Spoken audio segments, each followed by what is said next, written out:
Good morning students. बेटा last lecture में हमने आपको बताया था कि जो हमारे पास कोई भी वेक्टर है तो उसके लिए अगर हमको रिलेटिव वेलोसिटी कैलकुलेट करनी है तो हम किस तरीके से कैलकुलेट कर सकते हैं। ठीक है, आज का जो टॉपिक है उसके अंदर हम उसका एक स्पेशल केस पढ़ने वाले हैं कि relative velocity of rain with respect to the man. तो टॉपिक डालिए आप।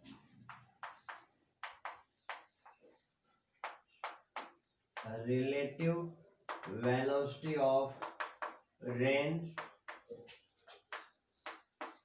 with respect to moving man।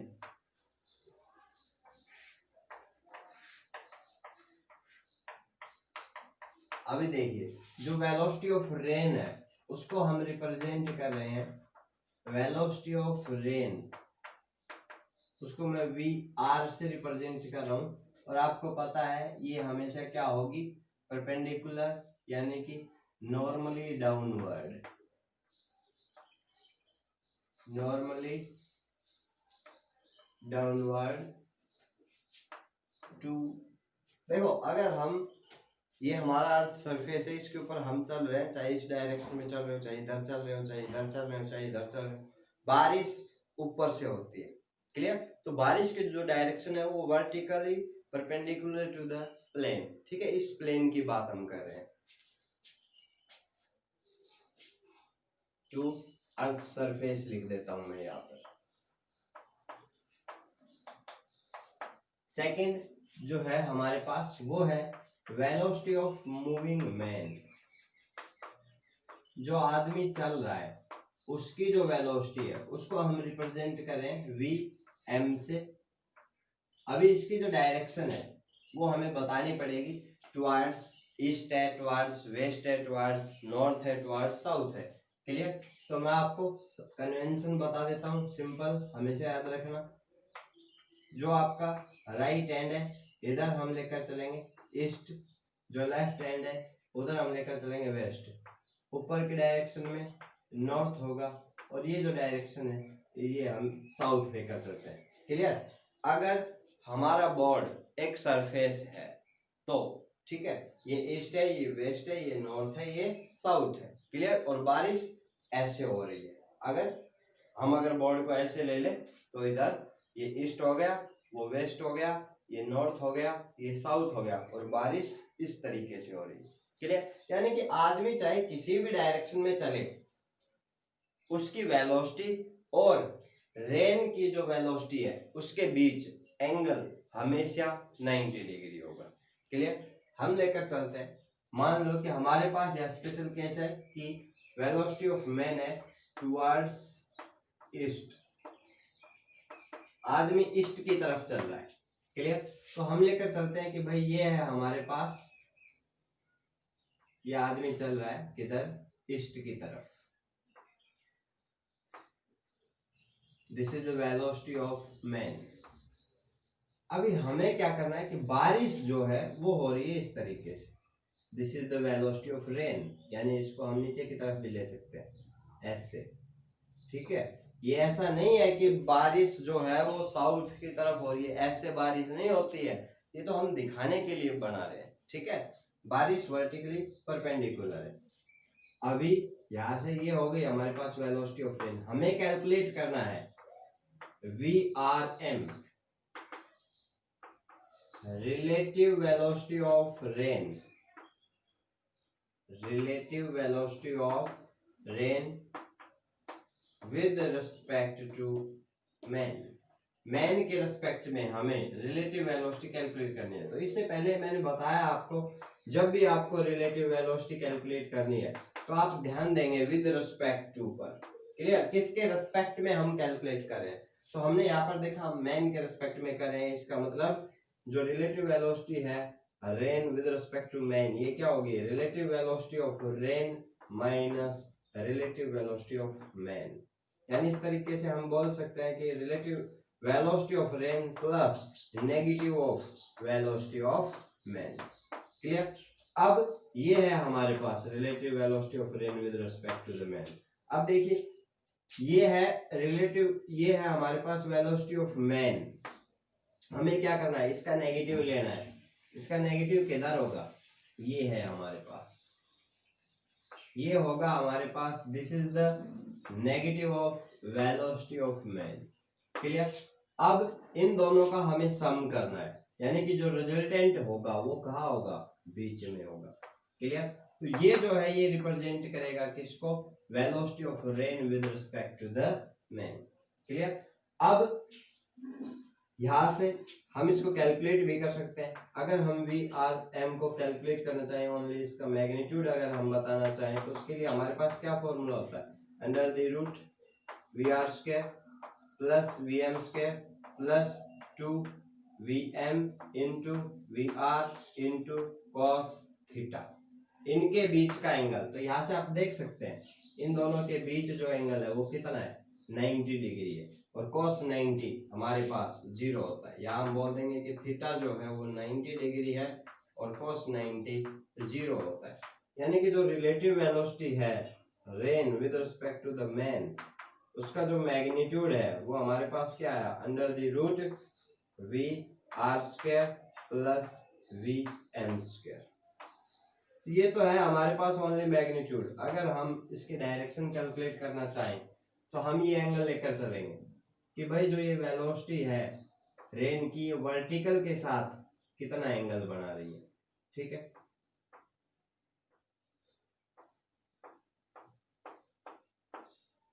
अभी ये वर्टिकल के साथ जैसे कि यहाँ पर हम लेकर चले, ये जो एंगल है ये थीटा है।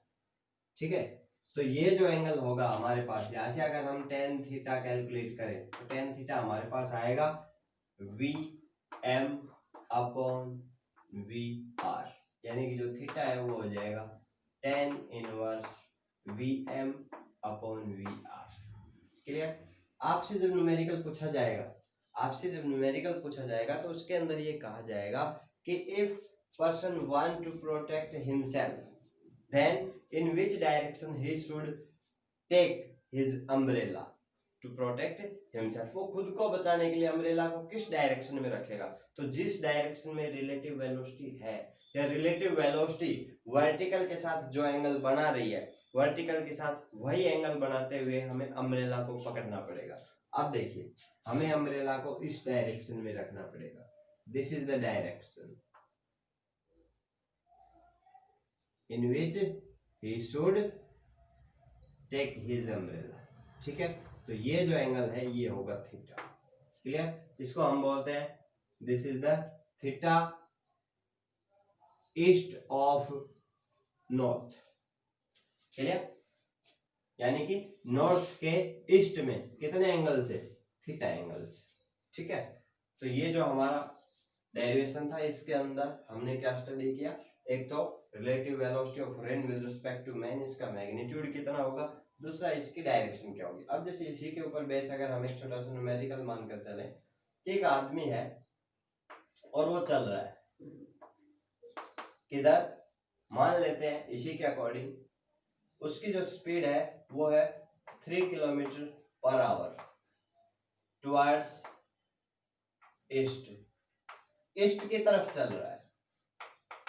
ठीक है, एक आदमी है जो 3 किलोमीटर पर आवर की स्पीड से ईस्ट की तरफ चल रहा है। हमें कैलकुलेट करना है कि relative velocity of rain with respect to the man. साथ ही हमें दिया गया है कि जो वेलोसिटी ऑफ रेन है, अब आपको पता है बारिश तो हमेशा वर्टिकली डाउनवर्ड ही होगी, और उसकी जो डायरेक्शन है वो हमें, उसका जो मैग्नीट्यूड है वो हमें दिया हुआ है 4 किलोमीटर पर आवर। क्लियर, हमें कैलकुलेट करना है relative velocity of rain with respect to the man. तो डायरेक्ट हम इस फॉर्मूले का यूज करेंगे और क्या लिख देंगे, under the root 4 square plus 3 square. आपको पता है कितना आ जाएगा, अंडर द रूट यहां से 16 प्लस 9 यानी कि 25, यानी कि जो रिलेटिव वेलोसिटी ऑफ रेन है with respect to the man वो कितनी आ गई, 5 किलोमीटर पर आवर। ठीक है, अब साथ ही वो आपसे पूछेगा कि in which direction he should take his umbrella to protect himself from the rain. तो आपको डायरेक्शन और बतानी है, तो डायरेक्शन बताने के लिए हम क्या करेंगे, टेन थीटा। टेन थीटा क्या आ जाएगा यहाँ से, अभी देखिए tan थीटा के लिए हमारा फॉर्मूला क्या था, Vm अपॉन वी आर। यहाँ से Vm की वैल्यू है 3, Vr की वैल्यू है 4, यानी tan थीटा है 3/4, यानी कि थीटा आएगा tan इनवर्स 3/4। क्लियर। अब ये जो एंगल है, यहाँ से आप देख सकते हो 3/4 की वैल्यू क्या आएगी, देखो 0.75, यानी कि tan की वैल्यू है और 1 से कम है। क्लियर। अब tan की वैल्यू 1 कहां पर होती है, 45 डिग्री पर। tan की वैल्यू 0 होती है 0 पर। क्लियर। यानी कि जो एंगल है वो 0 और 45 के बीच में है। अब जो वैल्यू है हमारे पास वो 0.75 है, यानी कि थोड़ा सा किसके नजदीक है, 45 के नजदीक है। क्लियर। तो यहाँ से ये जो एंगल आएगा ना, बाकी वैसे आपको जो वैल्यूज है ये हम टेबल से देखकर लिखते हैं, मैंने ओनली आइडिया के लिए आपको बताया है। तो यहाँ से थीटा हमारे पास कितना हो जाएगा, थीटा जो है वो मैं लगभग करके लिख रहा हूँ 37 डिग्री। क्लियर। 37 डिग्री 38 डिग्री जो भी है वो आप टेबल से देखेंगे। क्लियर। तो यहाँ से जो थीटा है वो हमारे पास कितना आया, 37 डिग्री, यानी कि उस आदमी को खुद को बचाने के लिए अम्ब्रेला को वर्टिकल के साथ 37 डिग्री का एंगल बनाते हुए अम्ब्रेला को पकड़ना पड़ेगा। क्लियर। तो ये था हमारे पास relative velocity of rain with respect to the moving man. आप इसको नोट कर लीजिए फास्ट। क्लियर। अभी इसके बाद हमारा टॉपिक है जीरो वेक्टर। किसी भी वेक्टर को हम जीरो वेक्टर कब कहते हैं, या जीरो वेक्टर क्या होता है।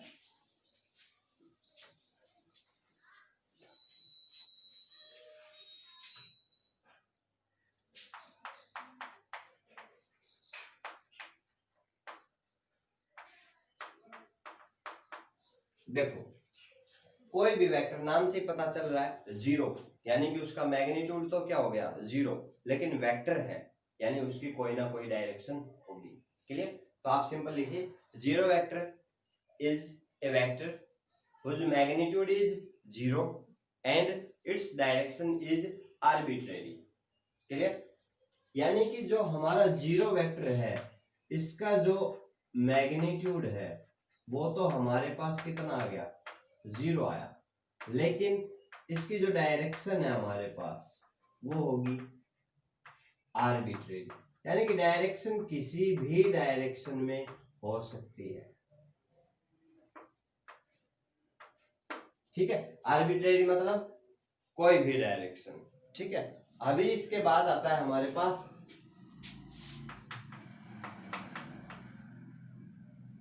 Illustration of zero vector.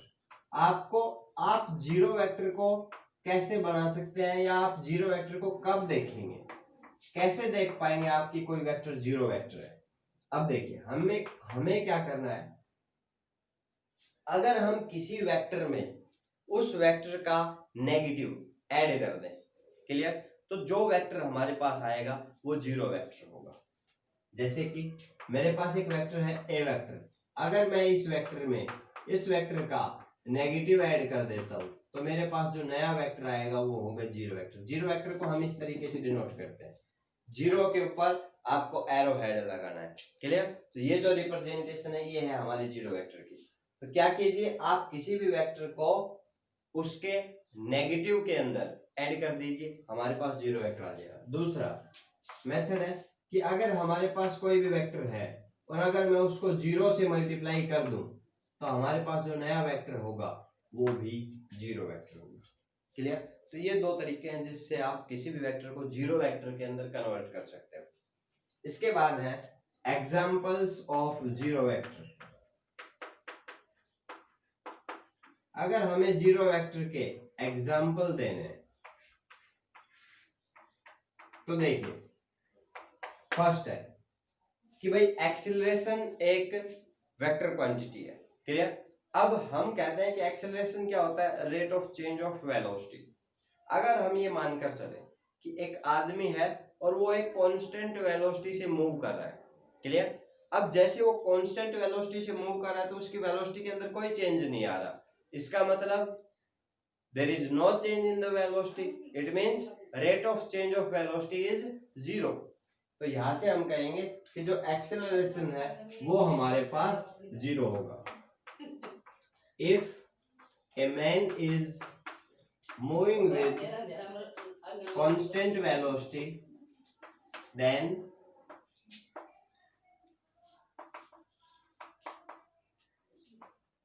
its acceleration is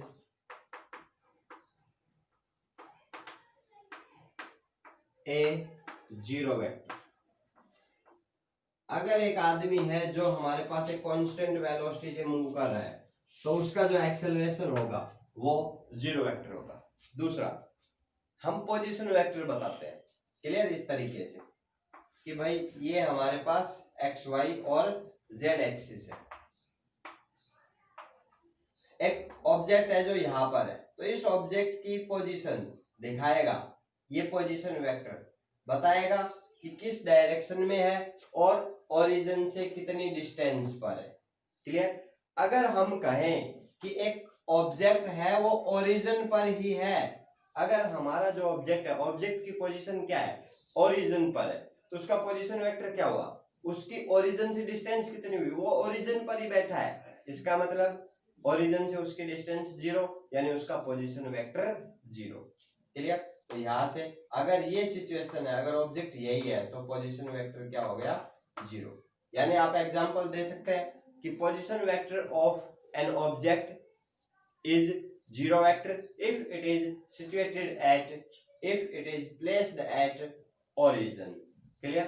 third example हम लेते हैं कि एक आदमी है और वो रेस्ट में बैठा हुआ है, 5 मिनट हो गए। क्लियर।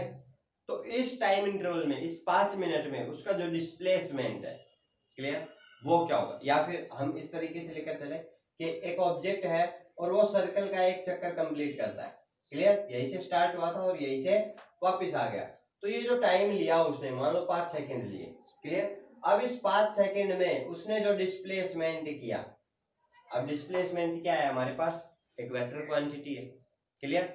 अब तो यहां से जो डिस्प्लेसमेंट आया वो क्या होगा, 0। यानी कि जो डिस्प्लेसमेंट हुआ वो हमारे पास आ गया 0 वेक्टर। ये जो डिस्प्लेसमेंट होगा ये 0 वेक्टर होगा। और एग्जांपल देखिए, अगर एक ऑब्जेक्ट है हमारे पास और वो रेस्ट में है। क्लियर। अब रेस्ट में है इसका मतलब उसकी जो वेलोसिटी है वो क्या है, 0। क्लियर। तो अगर एक ऑब्जेक्ट रेस्ट में है तो उसका जो वेलोसिटी वेक्टर होगा वो भी 0 वेक्टर होगा। ठीक है। तो ये हमारे पास कुछ एग्जाम्पल थे 0 वेक्टर के। इसके बाद देखिए मेरे पास कुछ फैक्ट्स है, सम फैक्ट्स अबाउट 0 वेक्टर।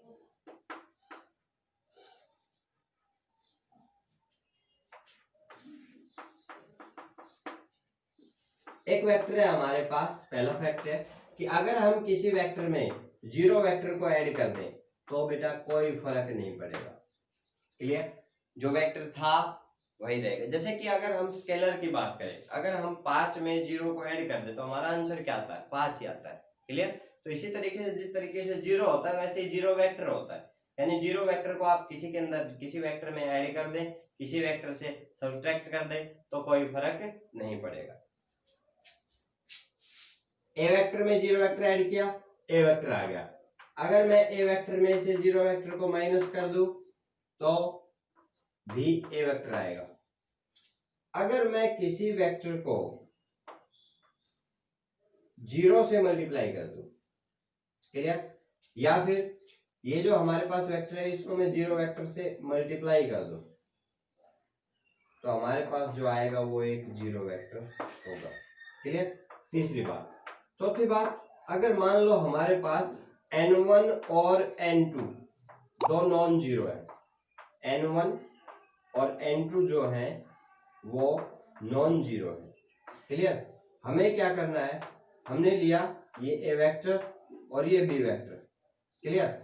और ये दोनों n1 और n2 इक्वल नहीं है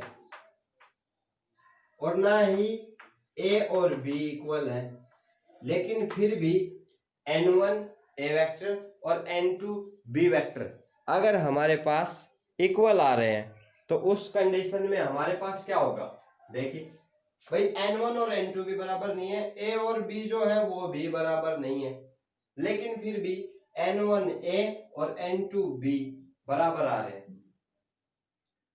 ऐसा कब हो सकता है, जब a वेक्टर और b वेक्टर ये दोनों यहां पर इक्वल ले सकते हैं हम इनको, ठीक है, लेकिन n1 और n2 इक्वल नहीं है, फिर भी इनका प्रोडक्ट इक्वल आ रहा है। तो ऐसा तब हो सकता है जब ए वेक्टर और बी वेक्टर दोनों ही क्या हो, बोथ आर जीरो वेक्टर। अगर हमारे ए वेक्टर और बी वेक्टर जीरो वेक्टर है तो सिंपल सी बात है कि भाई ये भी जीरो वेक्टर, ये भी जीरो वेक्टर। अब आप इसको चाहे 5 से मल्टीप्लाई करो और इसको 6 से मल्टीप्लाई करो, आंसर क्या आएगा, जीरो वेक्टर जीरो वेक्टर। ठीक है, तो ये था हमारा जीरो वेक्टर। इसके बाद हमारा नेक्स्ट टॉपिक आता है रिजोल्यूशन ऑफ वेक्टर। देखिए सिंपल है प्रोसेस, एक जिस तरीके से आपने इससे पहले प्रोसेस पढ़ा है,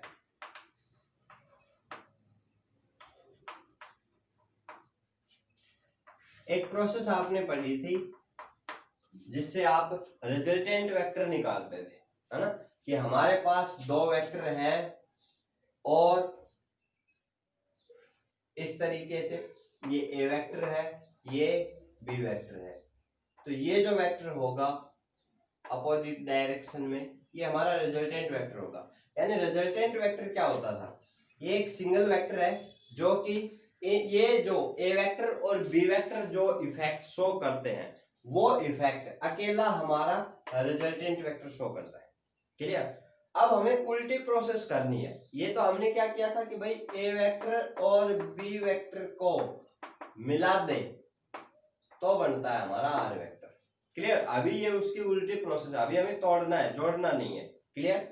तो रिजोल्यूशन जो है वो एक प्रोसेस है जिसके अंदर हम क्या करते हैं, एक सिंगल वेक्टर को हमें स्प्लिट करना है, तोड़ना है, बांटना है। क्लियर। किसमें, दो या दो से ज्यादा वेक्टर्स में।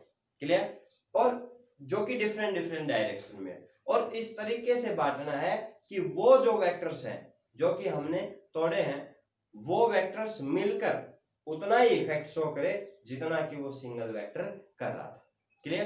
तो इस प्रोसेस को हम बोलते हैं रिजोल्यूशन ऑफ वेक्टर। और जो कंपोनेंट या जो वेक्टर्स आपने तोड़े हैं, जैसे कि मैंने आर वेक्टर का रिजोल्यूशन किया तो आर वेक्टर को मैंने तोड़ दिया किसमें, ए वेक्टर में और बी वेक्टर में। अब हमें पता है कि भाई आर वेक्टर सिंगल जितना इफेक्ट शो कर रहा था उतना ही इफेक्ट ये ए वेक्टर और बी वेक्टर मिलकर करेंगे। क्लियर। तो यहां से ये जो ए वेक्टर और बी वेक्टर है ये तो हमारे पास होंगे कंपोनेंट वेक्टर। ए वेक्टर और बी वेक्टर क्या हो गया हमारे कंपोनेंट वेक्टर, और जो आर वेक्टर है वो हमारा क्या था, रिजल्टेंट वेक्टर। ठीक है। तो यहां से आप देख सकते हैं, आप डेफिनेशन लिख सकते हैं, resolution of A vector is the process of splitting a single vector into two और मोर of its component vector in different direction such that they combinedly show the same effect as it is shown by the single vector. These vectors a vector and b vector are called component vector and this process is called resolution of vector. Clear? तो ये था हमारे पास resolution of vector. Next video में हम आपके लिए और जो है हमारे टॉपिक्स आएंगे, रेक्टेंगुलर कंपोनेंट कैसे करने हैं, ठीक है, उनके बारे में हम आपको बताएंगे। ठीक है, आप अपनी सेल्फ स्टडी कंटिन्यू रखिए। Thank you.